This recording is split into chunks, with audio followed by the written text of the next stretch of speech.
學區嘅房價要冧啦，而且係斷崖式咁大崩盤，點解會咁嘅呢？舉個例子，上海朱家灘小區2021年都仲賣緊15萬一方，而家就得返7萬8一方。嗱，上海有啲遠。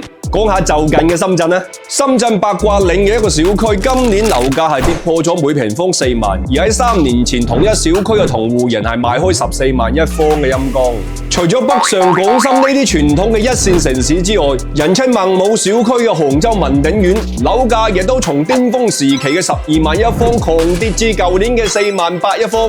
嗱，社長查過下資料，呢啲大城市嘅學區劃分冇改動，師資亦冇變，又冇書記喺度三舊改做亂拆嘢，房屋數量基本變化唔大。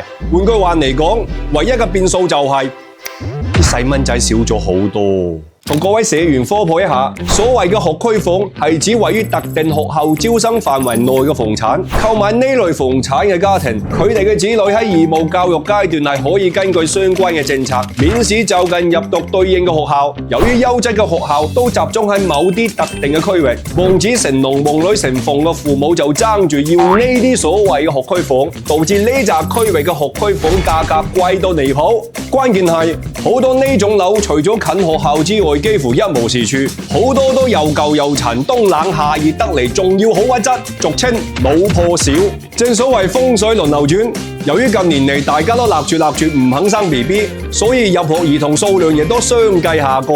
譬如2023年全國新生嬰兒得嗰902萬，比2016年嘅高峰減少咗將近一半。根據國家統計局嘅數據，2024年幼兒園在校人數比上一年少咗509萬。2024年全國普通小學嘅招生比2023年減少咗261.3萬。小學生少咗咁多，對學區房有剛需嘅家長自然減少。連鎖反應就係喺學區房市場需求端明顯萎縮，結果係整體樓市唔爭氣嘅大環境下，只有單一賣點嘅學區房就新鮮事出，領跌樓市。就以北京為例，重點學區房嘅樓價平均跌幅為28%，遠高於非學區房嘅9%跌幅。四海之內啊，買屋買樓嘅主力人群其實就得兩種。